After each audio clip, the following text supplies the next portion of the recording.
Emergency में अगर मरीज आता है उसका शुगर बहुत हाई होता है और हम उसे इंसुलिन सजेस्ट करते हैं लगाने के लिए, लेकिन वो मना करता है। तो ऐसे में और उनके मन में ये बात होती है मतलब कि अगर इंसुलिन एक बार स्टार्ट हो गया तो कभी बंद नहीं होगा। तो ऐसे में सही तो क्या है? आपका कहना है कि मरीज के मन में ये बात होती है कि अगर एक बार इंसुलिन लग गई तो बार बार निरंतरता से इंसुलिन लगानी पड़ेगी और वो कभी इंसुलिन छूटेगी नहीं, इसलिए मरीज इंसुलिन शुरू करने में कई बार रिलक्टेंट होते हैं। तो इनका ये प्रश्न है कि आईसीयू की इमरजेंसी में एक मरीज एडमिट किया जिसकी शुगर रैंडम नापी, वो 500 के ऊपर आई, ग्लूकोमीटर ने दिखाया हाई। उनसे हिस्ट्री ली तो उन्होंने कहा साहब मैं शुगर की कोई दवा खाता हूँ। फॉर एग्जाम्पल उन्होंने कहा मैं मेटफॉर्मिन और ग्लाइमीप्राइड का कॉम्बिनेशन खाता हूँ। आप आज खा के आए हैं दवा की? नहीं। वो कहता है साहब खा के आया हूँ। अब ऐसी स्थिति में हम क्या करें? क्या वो दवा फिर से उनको एक खुराक खिला दें? क्या उनसे कहें कि डाइट रिस्ट्रिक्शन करिए, मीठा मत खाइए, चलिए दौड़िए, फिजिकल एक्टिविटी कीजिए? या हम उनसे कहते हैं भाई इंसुलिन लगेगी? तो मैडम का कहना है कि वो ये कह देते हैं कि जब इंसुलिन मत लगाओ, हम ऐसे ही कंट्रोल कर लेंगे, जबकि मरीज़ गंभीर है, किसी इमरजेंसी में वो अस्पताल में आया है, भले ही उसकी सांस फूल रही है या पेशाब में जलन हो रही है या छाती में दर्द हो रहा है, कोई ना कोई कॉम्प्लिकेशन है। तो ऐसे में बताएं डॉक्टर साहब आपको क्या व्हाट डू यू से, इधर आ जाइए, बताइए व्हाट डू यू से क्या होना चाहिए? सर उस समय शुगर कंट्रोल करने के लिए इंसुलिन हम दे सकते हैं। दे सकते हैं, नहीं है कि हमेशा चले, हमेशा चले। तो डॉक्टर साहब का कहना है कि हमको उसको कन्विंस करना होगा कि भाई ये इमरजेंसी है, इस समय तुम्हारी शुगर हमको कम करनी है, हम इतना वेट नहीं कर सकते कि तुम 15 दिन दौड़ो और लाइफस्टाइल मॉडिफिकेशन करो, वजन घटाओ, मीठा ना खाओ। तुम्हारी दवा भी बार बार नहीं दे सकते क्योंकि जो दवा तुम रोज खाते हो वो खा के आए हो, तो उसको भी हम फिर से नहीं दे सकते हैं। तो हमें उसको कन्विंस करना पड़ेगा कि भाई इंसुलिन तुम्हारे लिए जरूरी है। आपको कुछ ऐड करना? नो सर, आपको? No, you don't want to add anything, this is a good answer. तो अब हमें कौन सी इंसुलिन देनी है ये चीज़ इंपॉर्टेंट है। तो कभी भी इमरजेंसी में अगर मरीज आ रहा है तो याद रखिए कि उसको हमको शॉर्टेस्ट एक्टिंग इंसुलिन देनी है। शॉर्टेस्ट एक्टिंग इंसुलिन या शॉर्ट इंसुलिन और लॉन्ग टर्म इंसुलिन में क्या फ़र्क होता है? लॉन्ग एक्टिंग इंसुलिन में शॉर्ट एक्टिंग इंसुलिन जैसे ही आप लगाइए वो शुगर उसकी कम करना शुरू करती हैं और मिनट्स में कम कर देती हैं और 1-2 घंटे बाद उनका इफेक्ट ख़त्म हो जाता है। तो इनमें ये रिस्क कभी नहीं रहता कि मरीज़ की शुगर बहुत देर बाद बहुत लो हो जाएगी। एक डर होता है ना कि भाई हमें इंसुलिन लगा दी तो रात में 2 बजे हमारी शुगर कम हो जाएगी, हम तो सोते रहेंगे, क्या होगा? तो उनको समझाना है कि भैया ये शॉर्ट एक्टिंग इंसुलिन है, जैसे ही हम आपको लगाएंगे इसकी जो मारक क्षमता है, इसकी जो मैक्सिमम कैपेसिटी टू वर्क है वो अप टू 2 to 3 आवर्स है, 2 से 3 घंटे के अंदर इसका इफेक्ट वॉश आउट हो जाएगा। ये भी समझाना है कि हम स्लाइडिंग स्केल से हर 3-3, 4-4 घंटे पे आपकी शुगर नापेंगे और जैसे ही शुगर कंट्रोल हो जाएगी हम आपकी इंसुलिन बंद कर देंगे और वापस आपको गोलियों पे ले लेंगे। थोड़ा सा इस बारे में बात करते हैं कि शॉर्ट एक्टिंग इंसुलिन कौन कौन सी हैं जो हम सजेस्ट कर सकते हैं। तो साधारण इंसुलिन जो हम सब जानते हैं, जो बहुत लंबे समय से चली आ रही है, वो है इंसुलिन आर, रेगुलर इंसुलिन।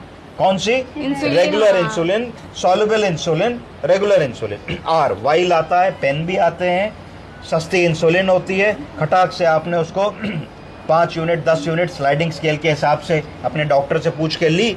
मोटा मोटा ये है कि अगर किसी की भी शुगर 500 के ऊपर आ रही है तो ग्लूकोमीटर तो 500 नाप सकता, हो सकता है 600, 700, 510 हो, तो हम 10 unit regular insulin safely 100 ml saline की बॉटल में मिला के उसको 10 मिनट में धीरे धीरे दे सकते हैं और 1 घंटे के बाद फिर हम उसकी शुगर चेक कर सकते हैं। हमने देखा कि 550 या 500 थी, 1 घंटे के बाद 350 आ गई। तो हमको लगा भाई अभी भी हमको तो 150 चाहिए, तो हमने फिर 5 यूनिट इंसुलिन डॉक्टर से पूछ के फिर आईवी उसको दे दी। ये सारी बात आईवी इंसुलिन की हो रही है। अमूमन जब मरीज खुद इंसुलिन लगाता है तो कैसे लगाता है? सबक्यूटेनियस, SC सबक्यूटेनियस लगाता है। पर हम यहाँ पे जो इंसुलिन की बात कर रहे हैं वो आईवी कर रहे हैं, क्योंकि आईवी इंसुलिन तुरंत ब्लड में जाएगी, तुरंत शुगर को कम करेगी। और अगर कोई मेडिकल इमरजेंसी हो रही है तो मेडिकल इमरजेंसी में जैसे कि डायबिटिक कीटोएसिडोसिस, तो उसमें 1-1 मिनट काउंट करता है कि मरीज कहीं डायबिटिक कोमा में ना चला जावे। तो उसके लिए बड़ा ज़रूरी है कि हम इमीडिएटली उसको इंसुलिन देना शुरू करें। तो ये तो बात हुई ट्रेडिशनल इंसुलिन की। अब अगर हम आजकल की नई इंसुलिन के बारे में देखें तो आप देखेंगे पर्चों में 3 नाम और लिखे होते हैं। कौन कौन से 3 नाम है? पहला एपिड्रा, कौन सा? एपिड्रा। दूसरा ल्यूमिजेव, कौन सा? तीसरा फियास्प, तो 3 तरीके के नए इंसुलिन एनालॉग्स हैं जो random ultra short acting insulin के नाम से मार्केट में आ गए। अल्ट्रा शॉर्ट एक्टिंग का मतलब यह कि लगाते ही शुगर शुरू कर देते हैं, और इनका जो टाइम ऑफ एक्शन है वो और कम है, वो घंटे 1.5 घंटे ही रह गया है, उसके बाद वो इंसुलिन शुगर को कम नहीं करती, तो इसमें और सेफ है। इसको ये कहते हैं साहब पार्टी में जाना है, डायबिटीज़ के मरीज़ हैं, हमारा मन कर गया कि हमको इमरती खानी है, तो हमने अपनी अल्ट्रा शॉर्ट एक्टिंग इंसुलिन निकाली, 10 यूनिट लगाई और वो इमरती खा ली, तो भाई शुगर ही नहीं बढ़ेगी। अल्ट्रा शॉर्ट एक्टिंग है ना। पहले इंसुलिन होती थी काफ़ी देर पहले लगानी है। तो अब हम जानेंगे कि एपिड्रा के अंदर कौन सी इंसुलिन होती है। उसका नाम होता है ग्लूलिसिन। ये एपिड्रा इंसुलिन है। फियास्ट में कौन सी होती है? इंसुलिन एस्पर्टाट। ल्यूमिजेव में कौन सी होती है? Insulin lispro. तो ये सब इंसुलिन के प्रकार, फॉर्म्स या डेरिवेटिव्स है, भाई बहन है। इंसुलिन के सारे ही अल्ट्रा शॉर्ट एक्टिंग इंसुलिन है।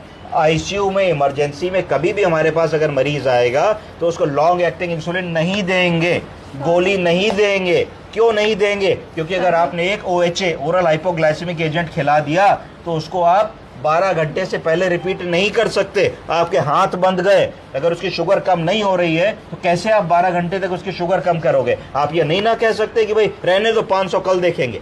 आपको तो 1 घंटे 2 घंटे में उसकी शुगर को 150 करना है। तो इस वजह से कभी भी सिक मरीज में उसकी बीमारी बहुत ख़राब ना हो, उसका घाव ठीक से भरे, सर्जरी पे जाने वाले डायबिटीज़ के मरीज़, वेंटिलेटर पे जाने वाले मरीज़, इंटेंसिव केयर जाने वाले मरीज़ों को बहुत बार ऐसा होता है कि हमको इंसुलिन आईसीयू में इन्फ्यूजन पंप से भी देनी पड़ती है। इन्फ्यूजन पंप से किन मरीज़ों को इंसुलिन देते हैं? तो अगर एक मरीज़ आया, उसने कहा साहब मुझको घर पे 10-10 यूनिट इंसुलिन 3 बार चलती थी शॉर्ट एक्टिंग, कितनी हो गई? 30। और 20 यूनिट इंसुलिन में रात में लगाता था लॉन्ग एक्टिंग, तो कितनी हो गई? 50। तो ऑलरेडी 50 यूनिट इंसुलिन पे था आदमी। तो यहाँ आप क्या करोगे? उसको सबक्यूटेनियस ना देके जो आपने सेंट्रलाइन या वीगो डाला है उसमें इन्फ्यूजन पंप के माध्यम से, ये इन्फ्यूजन पंप दिखाइए, इन्फ्यूजन पंप के माध्यम से इंसुलिन लगा देंगे। तो कैसे लगाएंगे? आप 50 यूनिट रेगुलर इंसुलिन को 45 सीसी सलाइन में मिला लेंगे, तो आपकी 50 ml में 50 यूनिट इंसुलिन आ गई। कितनी आ गई? 50। तो इसका मतलब है वो आदमी कितनी लगाता था इंसुलिन? 10 और 20 50। तो 50 यूनिट उसको दिन भर में जानी चाहिए थी। ठीक है, अब हम इसको IV देना चाहते हैं, तो 50 यूनिट इंसुलिन को अगर आप 2 ml पर आवर पे लगाओगे तो 24 घंटे होते हैं, तो 48 ml चली जाएगी, 24 घंटे में बात आ गई बराबर। तो इससे क्या फायदा होगा कि दिन भर उसकी शुगर बराबरी से मेंटेन रहेगी। इसको कहा जाता है ग्लाइसेमिक वेरिएबिलिटी नहीं होगी। ग्लाइसेमिक वेरिएबिलिटी क्या है? कि मैं ये नहीं चाहता कि मेरे मरीज की शुगर 100 के नीचे जाए, और मैं ये भी नहीं चाहता कि 150-200 के ऊपर जाए। तो मैंने उसकी शुगर को ऐसे सेट कर दिया इंसुलिन को, एक एक बूंद इंसुलिन उसके ब्लड में जाके मिल रही है, एक एक बूंद मिल रही है, एक एक बूंद मिल रही है, तो शुगर ज़्यादा नहीं हो रहा है और ज़्यादा कम भी नहीं हो रहा है। अगर एक मुश्त मैंने 10 यूनिट या 20 यूनिट लगा ली तो एक संभावना होगी कि वो कम हो जाएगा। तो मैंने उसी 50 यूनिट को अपने 24 घंटों से डिवाइड कर दिया, तो 2 यूनिट पर घंटा आया। उस 2 यूनिट पर घंटे को भी मैंने एक साथ नहीं दिया, मैं उस 2 यूनिट को भी 1 घंटे में धीरे धीरे दे रहा हूं। तो बूंद बूंद बूंद बूंद करके इंसुलिन ब्लड में मिल रही है। ये टाइटेस्ट कंट्रोल है, इससे अच्छा कोई गोल्ड स्टैंडर्ड कंट्रोल है डायबिटिक मरीज में शुगर को झट से with in hours and minutes control करने का। समझ गए आप लोग? Yes sir, thank you.